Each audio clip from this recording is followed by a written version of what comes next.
21শে June 10তম বিশ্ব যোগা দিবস। এই উপলক্ষে ত্রিপুরা আয়ুষ মিশন ও পশ্চিম ত্রিপুরা জেলা যোগা অ্যাসোসিয়েশনের যৌথ উদ্যোগে আগরতলা শহরে এক সুবিশাল র্যালি সংগঠিত করে। এদিন এই যোগা দিবসকে সামনে রেখে র্যালিতে উপস্থিত ছিলেন রাজ্যের যুব বিষয়ক ক্রীড়ামন্ত্রী টিঙ্কু রায়, ন্যাশনাল হেলথ মিশন ত্রিপুরা চ্যাপ্টারের মিশন অধিকর্তা রাজীব দত্ত, যুগ্ম অধিকর্তা বিনয় ভূষণ দাস সহ অন্যান্য আধিকারিকেরা। বৃহস্পতিবার সকালে রাজধানীর মেলার মাঠ স্থিত এগিয়ে চলো সংঘে হয়েছে বিশ্ব যোগা দিবসের সুবিশাল র্যালির সূচনা।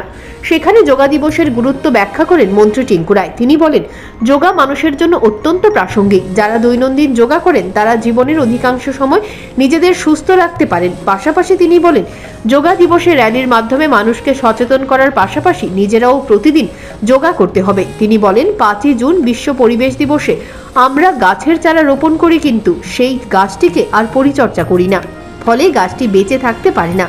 তেমনি যোগা দিবসে র্যালি করে মানুষকে বার্তা দেবার পাশাপাশি নিজেদেরও যোগা করতে হবে, নিজে সুস্থ থাকতে হবে এবং মানুষকে সুস্থ থাকার জন্য বার্তা দিতে হবে। এরকমই একটা সিদ্ধান্ত নেওয়া হয়েছিল আজ থেকে 50 বছর আগে রাষ্ট্রের সঙ্গে, যে 5 জুন বিশ্ব পরিবেশ দিবস গাছ লাগাতে হবে।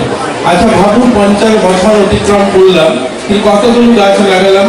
সেটা উমাকান্ত স্কুল হোক, আইসিএম হোক, তুলসীবতী হোক, সরকারি কার্যক্রম, প্রত্যেক বছর একটা ছোট্ট বাজেট থাকে গাছ লাগাতে হবে। তো আমরা গাছ তো লাগিয়ে আছি, আমি নিজেকেও ইনক্লুডিং, আমি নিজেও গাছ লাগাচ্ছি। তো প্রত্যেক বছর এক একটা সংস্থা 5-10টা গাছ লাগাই, আর 50 বছরের মাথায় জানি উমাকান্ত মাঠে ঘুরলে 5টা গাছও দেখা যাবে না। অর্থাৎ গাছ লাগানোর কার্যক্রম হচ্ছে, গাছ বাঁচানোর নয়। এরকমই আমরা 21শে জুন আমরা যোগা দিবস পালন করছি, কিন্তু দৈনন্দিন জীবনে যোগাটাকে সামিল করছি না। তো সবাই চেষ্টা থাকবে আমরা দৈনন্দিন জীবনে একটা ছোট্ট সময় হলেও যোগাটাকে যেন সামিল করি, তাহলে এই যে রাস্তায় বেরিয়ে আমরা হাঁটবো তার সার্থকতা হবে। সবাই এবছর যোগা দিবসের থিম হচ্ছে yoga for self and society. Yoga দিবসকে কেন্দ্র করে মিছিলে সামিল হয়েছিলেন বিভিন্ন যোগা সেন্টার ও স্কুলের ছাত্রছাত্রীরা। Bureau report, news prime Tripura.